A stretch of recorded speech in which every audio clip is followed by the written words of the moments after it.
স্বামী অত্যন্ত বদমেজাজি এবং রাগী, মেজাজ ঠান্ডা করার জন্য কোনো আমল আছে কিনা, এবং মুহতারাম, মানুষের রাগ যখন উঠে যায় তখন করণীয় কি? খুব ইম্পর্টেন্ট একটি বিষয়। আসলে রাগ গুসা এটা প্রত্যেকটা মানুষের জন্মগতভাবে আল্লাহ তাআলা দিয়েছে। কেউ নিয়ন্ত্রণ করতে পারে, কেউ নিয়ন্ত্রণ করতে পারে না। রাসূল আকরাম সাল্লাল্লাহু আলাইহি ওয়াসাল্লাম যাদেরকে এই যে মানে রাগ যাদেরকে বেশি আচ্ছাদিত করেছে, যারা বেশি রাগী, তাদের কিছু টিপস বলেছেন। আউযু বিল্লাহি মিনাশ শাইতানির রাজিম, রাগ উঠলে এটা পড়বেন, লা হাওলা ওয়ালা কুওয়াতা ইল্লা বিল্লাহ এটা পড়বেন। যদি দাঁড়ানো থাকেন এটা বসে যাবেন, যদি বসা থাকেন তাহলে শুয়ে যাবেন। রাগ এটা শয়তানের পক্ষ থেকে আসে, অসওয়াসার কারণে অনেক সময় হয়ে থাকে। ক্রোধ, জ্বালানো পোড়ানো এটা হচ্ছে আগুনের বৈশিষ্ট্য, এটা মানুষের বৈশিষ্ট্য না। সুতরাং রাগ যদি আসে উজু করে ফেলবেন, তাহলে রাগটা বা ক্রোধটা প্রশমিত হবে। কথা বলবেন কম, চুপ হয়ে যাবেন, তাহলে রাগ প্রশমিত হবে। রাসূল আকরাম সাল্লাল্লাহু আলাইহি ওয়াসাল্লাম কি বলছেন খেয়াল করেন, ইন্না বানি আদামা খুলিকু আলা তাবাকাতিশ শাত্তা আলা ওয়া ইন্না মিনহুম বাতিআল গাদাব সারিআল ফাই ওয়া মিনহুম সারিআল গাদাবি সারিআল ফাই ফাতিলকা বিতিলকা আলা ওয়া ইন্না মিনহুম সারিআল গাদাবি বাতিআল ফাই আলা ওয়া খায়রুহুম বাতিউল গাদাব সারিআল ফাই আলা ওয়া শাররুহুম সারিআল গাদাবি বাতিউল ফাই।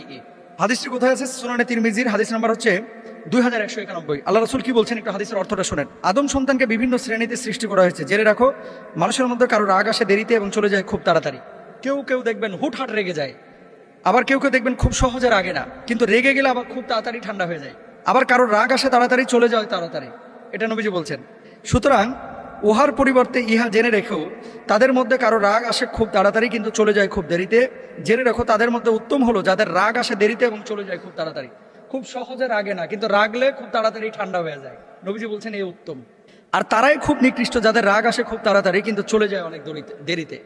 সুতরাং রাগ গুসা এটা কিন্তু ভালো জিনিস না, নবীজি সাল্লাল্লাহু আলাইহি ওয়াসাল্লাম বলেছেন।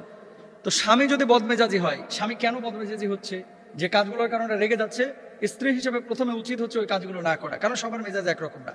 আর বদমেজাজি স্বামী যদি হয়ে থাকে, তাহলে সেক্ষেত্রে আপনার লা হাওলা ওয়ালা কুওয়াতা ইল্লা বিল্লাহ, আউযু বিল্লাহি মিনাশ শাইতানির রাজিম এগুলো বেশি বেশি স্বামীকে পড়তে বলবেন। তারপরে সূরা বাকারাটা পারলে একটু লাউড স্পিকার দিয়ে ছেড়ে রাখবেন। অনেক সময় এগুলো বদ এবং শয়তানের ওয়াসওয়াসার কারণে কিন্তু এই সমস্ত কাজগুলো হয়ে থাকে। স্ত্রী হিসেবে আপনার উচিত কথা কম বলা সেসব ক্ষেত্রে। যাদের বদমেজাজি স্বামী আছে, দেখা যাচ্ছে লবণ কম দিয়েছে এই জন্য স্ত্রীর উপরে অনেকে চড়াও হয়, এটা উচিত না, কিন্তু এটা উচিত না। মনে রাখবেন, মানুষ মাত্র মানুষের ভুল হয়ে থাকে। অনেক স্বামীরা আছে সামান্য সামান্য বিষয় নিয়ে স্ত্রীর উপরে চড়াও হয়, উচিত না। এরা কাপুরুষ।